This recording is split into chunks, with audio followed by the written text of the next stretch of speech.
तो मुझे एक वाक़या याद आया।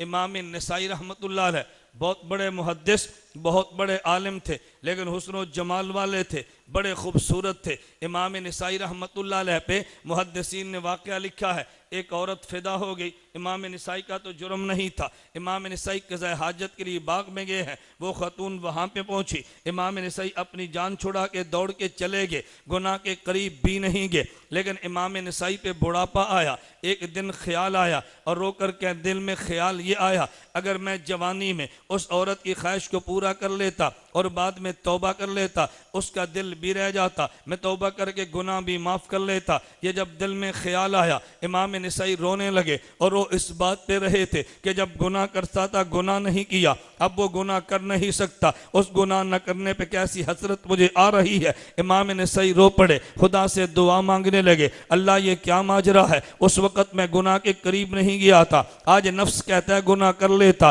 तो बाद में तौबा कर लेता। इमाम नसाई रो रहे थे, कुड़ रहे थे, रोते उकुड़ते हुए नींद आ गई। इमाम नसाई सोए हैं, रात में अल्लाह के नबी ख्वाब में मिले हैं, अल्लाह के पैगंबर की ज़ियारत हुई है। इमाम नसाई ने हजूर से शिकवा किया, हजूर गुनाह कर सकता था, मैंने गुनाह नहीं किया, अब बुढ़ापे में गलत ख्याल आते हैं। मुहद्दिसीन ने लिखा है, नबी पाक ने अजीब जुमला फरमाया, फरमा नसाई घबराने की बात नहीं है, यह बोधे ज़मानी का असर है। जब तू जवान था तेरा ज़माना मेरे करीब था, अब तू बूढ़ा है ज़माना मुझसे दूर है, वह मेरे ज़माने कुर्ब का नतीजा था। गुनाह के होने के बावजूद तू गुनाह नहीं करता था, असबाब गुनाह थे फिर भी नहीं करता था, लेकिन आज असबाब गुनाह नहीं, तेरे दिल में गुनाह की ख्वाहिश आती है। इससे पता चला मेरे मोहम्मद के ज़माने को भी दखल है, हालात के बदल देने में मेरे पैगंबर के वजूद को भी दखल है, उम्मत के हालात को बदल देने में। नबी जितना करीब होता है इतने मुकाम बुलंद व बाला मिलते हैं। फिर पैगंबर के साथ करीब आने वाला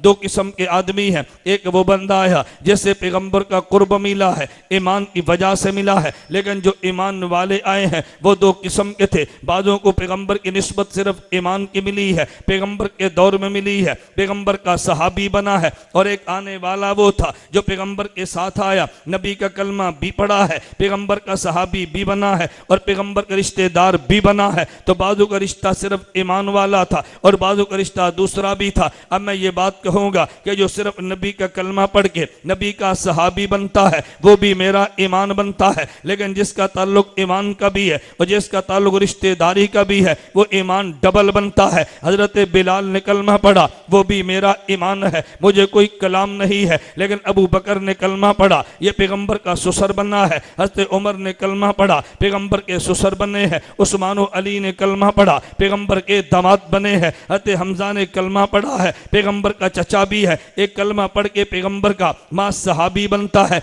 एक रिश्तेदार भी बनता है, पैगंबर का सहाबी भी बनता है। जब निस्बत एक होगी अजर अकारा होगा, जब निस्बतें दो होगी तो मकाम दोहरा होगा। मैंने असहाबे पैगंबर में उनको देखा है जो पैगंबर के सहाबी भी बने हैं, पैगंबर के रिश्तेदार भी बने हैं। हमें उनमें जितने नाम नजर आए हैं उनमें एक नाम अमीर मुआविया का भी नजर आता है। यह पैगंबर का सहाबी भी है, पैगंबर का रिश्तेदार भी है। और पैगंबर से रिश्ता कितना नाजुक है, इस रिश्ते से कौन मोहब्बत नहीं करता। मेरे पैगंबर के घर में आने वाली रमला उम्मे हबीबा पैगंबर की ज़ौजा है, पूरी दुनिया में ईमान वालों की माँ है, अमीर मुआविया की बहन लगती है। तो नबी का रिश्ता कितना मजबूत है।